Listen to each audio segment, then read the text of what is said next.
Six grade. मैं गुलाम अब्बास, आपका science teacher, और आपको साइंस के एक टॉपिक जिसका नाम न्यूक्लियस है उसके बारे में बताऊंगा।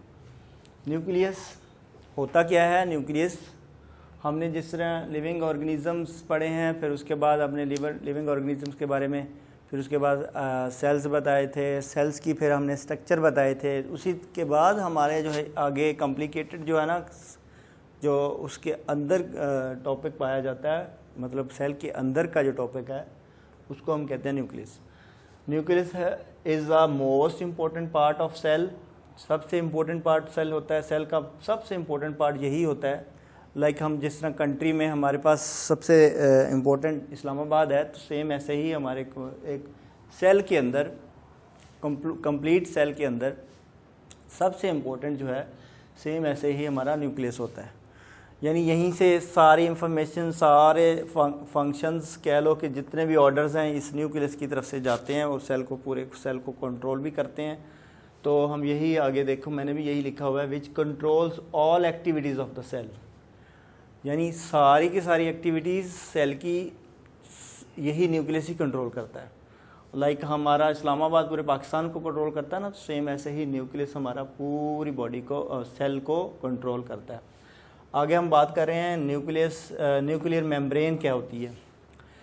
न्यूक्लियर मेम्ब्रेन एक बाउंड्री है, जैसे इस्लामाबाद की चारों तरफ से बाउंड्री है कि वो उसकी यहाँ तक हद है इस सिटी की, तो सेम ऐसे ही न्यूक्लियस की भी एक बाउंड्री है। मैं इसको देखो, यहाँ पे न्यूक्लियस को मैं मेंशन किया हुआ है, मैंने एक सेल के अंदर एक सबसे इम्पोर्टेंट पार्ट मैंने दिखाया हुआ है। इसके अंदर ये जो, जिसके ऊपर मेरा पेन चल रहा है ना, तो यही बाउंड्री है जो कि न्यूक्लियर मेम्ब्रेन कहलाती है। अब इस बाउंड्री का काम क्या है कि सारी आउटर यानी इनर साइड को इनर ही रखना और आउटर साइड को आउटर बाउंड्री बनाना, और इसका काम प्रोटेक्शन है। लेकिन उसमें डेफिनेशन में भी मैंने दे रखा है, the membrane is the layer which protect the nucleus, यानी विच प्रोटेक्ट्स, यानी प्रोटेक्ट्स करती है न्यूक्लियस को चारों तरफ से इसको, इसकी हिफाजत करती है। तो आगे हम इसके अंदर जो फर्दर जो न्यूक्लियस के अंदर जो टॉपिक है वो क्रोमोसोम्स हैं, वो भी वेरी इंपॉर्टेंट इसके जो है ना पार्ट्स होते हैं।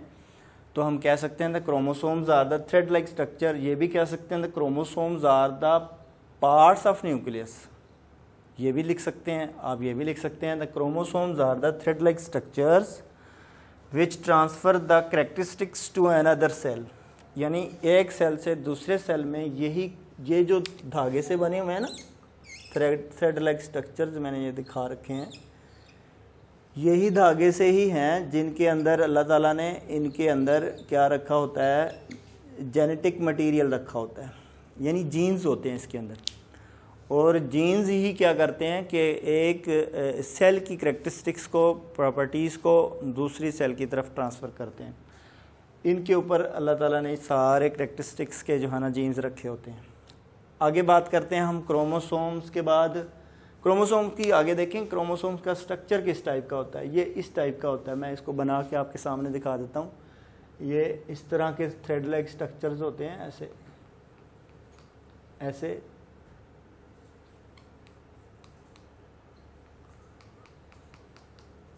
यानी इस टाइप का सा बना होता है, रिंग सा बना होता है।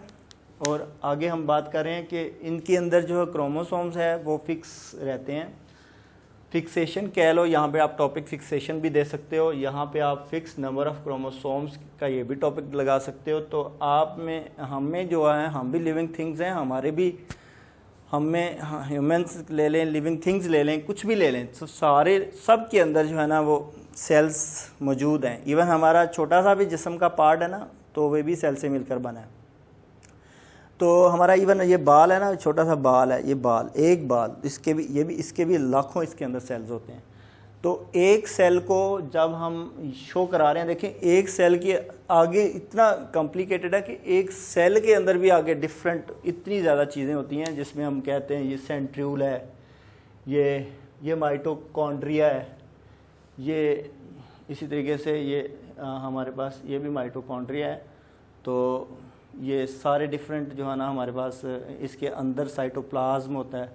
ये सारी चीज़ें ये एक सेल के अंदर हैं। तो आगे हम ये बात कर रहे हैं कि क्रोमोसोम्स फिक्स कैसे होते हैं। ये अल्लाह की तरफ से है कि हर शख्स के अंदर क्रोमोसोम्स की यानी जो तादाद है वो फिक्स रहती है। यानी एक आदमी के अंदर चाहे मैन है चाहे मेल है चाहे फीमेल है, तो उसके अंदर आपके पास क्रोमोसोम्स की जो क्या होगी, नंबर ऑफ़ क्रोमोसोम्स होंगे उसमें 46 होंगे। इसी तरीके से ओनियन है, ओनियन में नंबर ऑफ़ क्रोमोसोम्स 16 होते हैं। तो ये है हमारा टॉपिक और इसको अच्छे तरीके से आपने लर्न करना है। Thank you for watching.